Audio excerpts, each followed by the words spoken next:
Here's the truth most people don't want to hear.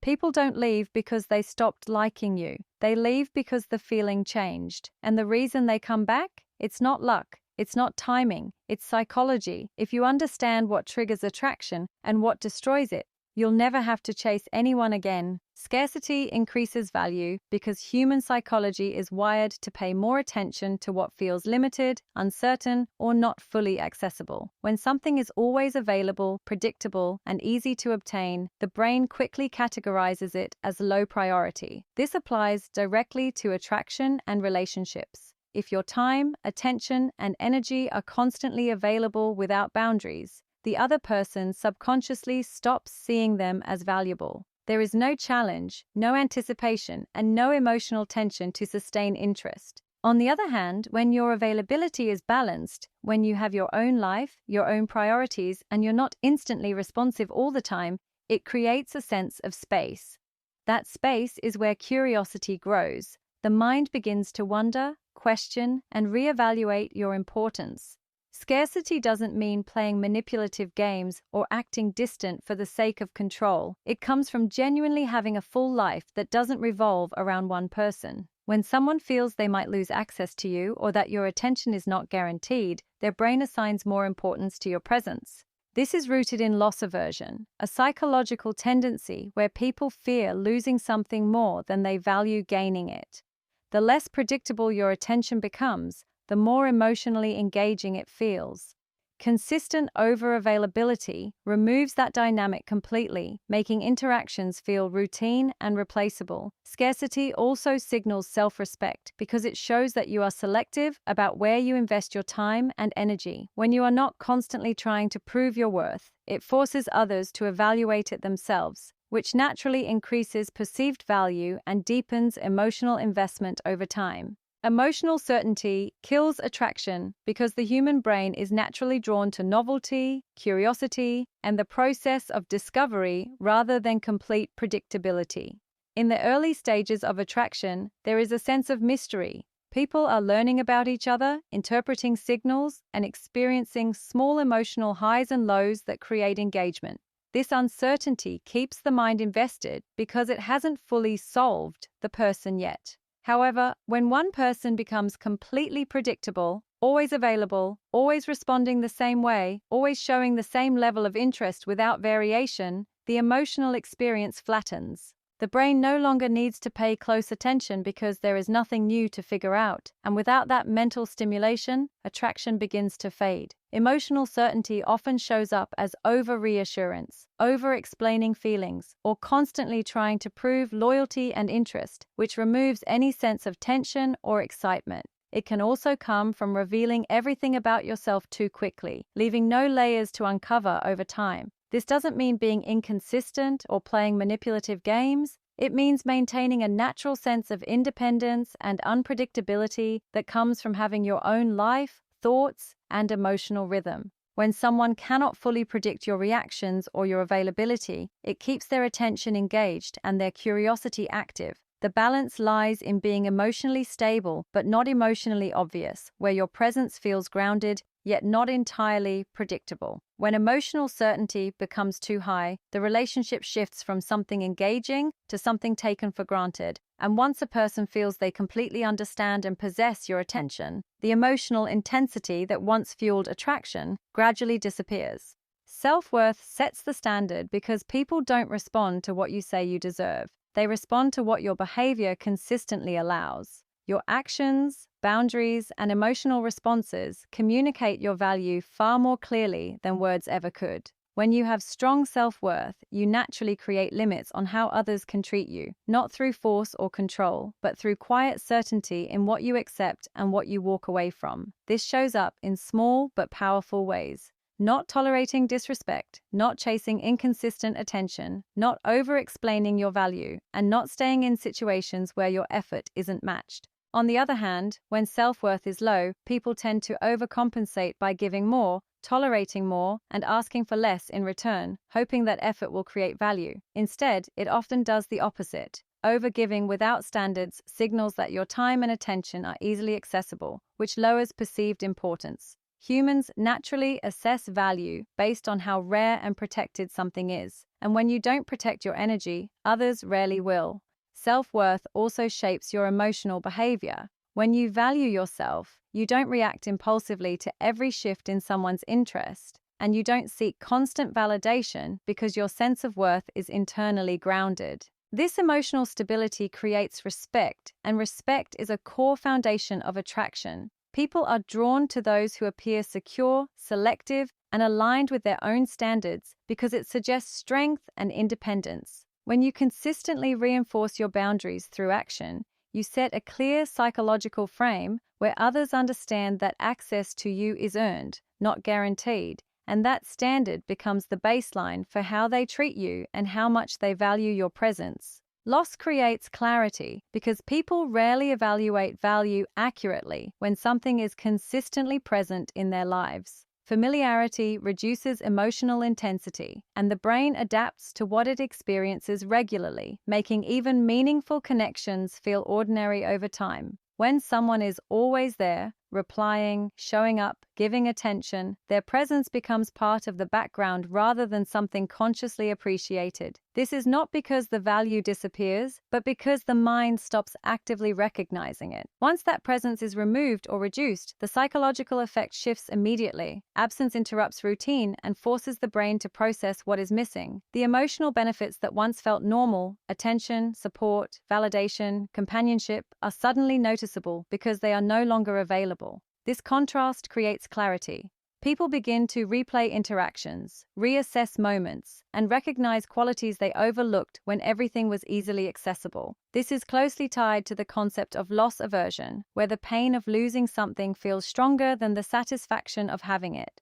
The absence creates emotional space for reflection, and in that space, perception often becomes more accurate. In relationships, this is why constant availability can unintentionally reduce appreciation, while distance can restore it. When you step back instead of trying to force connection, you allow the other person to experience the reality of your absence without interference. This doesn't mean disappearing to manipulate emotions, but understanding that clarity often requires space and contrast. Without that contrast, the mind stays in a passive state, taking things for granted. When someone experiences the difference between having you and not having you, it sharpens their awareness of your role in their emotional experience and makes them reassess your importance with a level of attention that wasn't there before. Overattachment repels because it shifts the emotional dynamic from mutual interest to imbalance, where one person begins to invest far more than the other, creating pressure instead of attraction. In the early stages of connection, attraction grows through curiosity, gradual investment, and emotional space. But when over-attachment appears, constant texting, seeking reassurance, prioritizing the other person above everything, it signals dependency rather than confidence. This changes how you are perceived. Instead of being someone who chooses them, you start to look like someone who needs them. And neediness reduces perceived value because it removes the sense of choice and control. Human psychology is sensitive to pressure, even when it is subtle. When someone feels responsible for your emotional state or senses that your happiness depends on their attention, it creates discomfort and a desire to pull away. Over-attachment also removes the natural rhythm of connection, where both people take steps toward each other over time.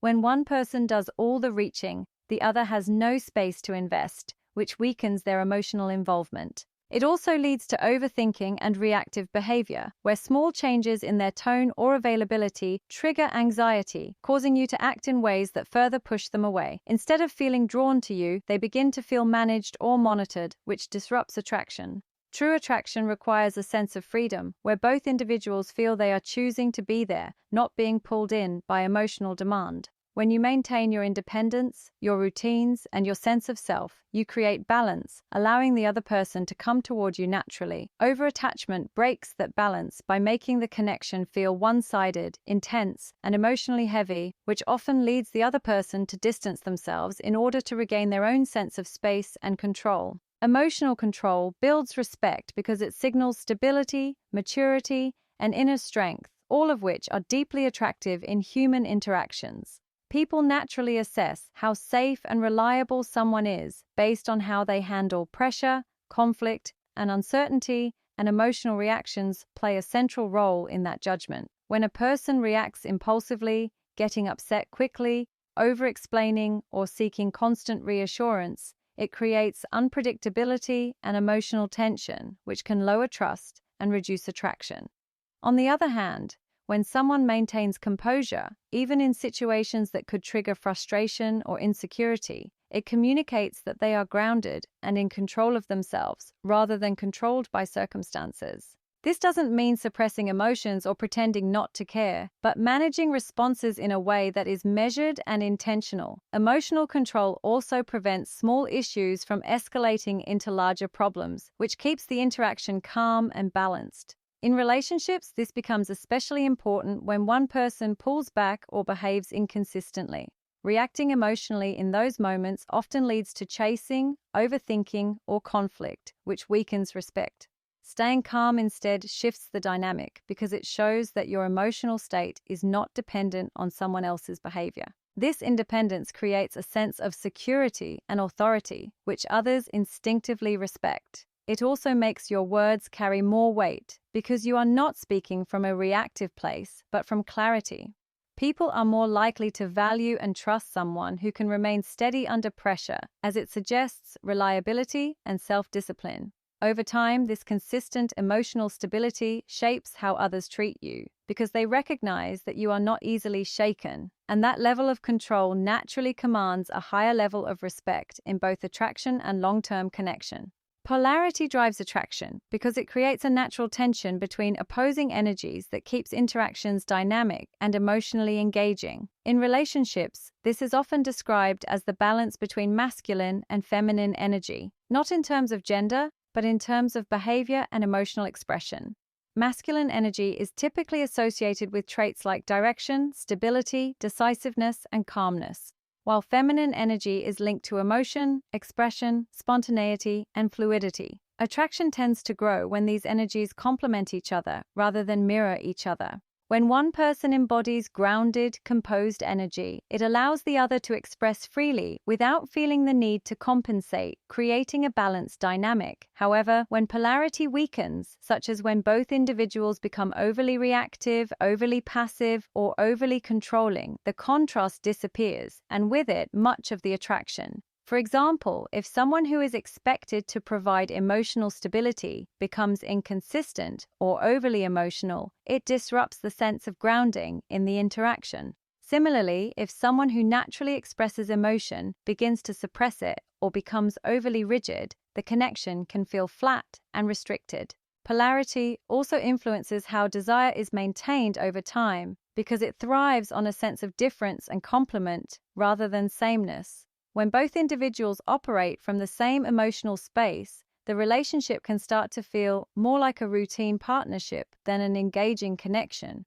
Maintaining polarity requires self-awareness and consistency in how you show up, rather than trying to mirror the other person's behavior. It involves staying aligned with your natural strengths while allowing the other person to express theirs, creating a dynamic where both energies enhance each other and keep the emotional experience alive. At the end of the day, attraction isn't something you force, chase, or negotiate for. It's something that naturally grows when you carry yourself with self-respect, emotional control, and a life that doesn't depend on someone else's approval. The moment you stop trying to secure someone's attention and start focusing on your own standards, everything shifts. You think clearer, you act with intention, and you stop tolerating situations that drain your value. That's where real power comes from, not in making someone stay, but in being completely okay if they don't. Because when you reach that point, you're no longer operating from fear of loss. You're operating from confidence and choice.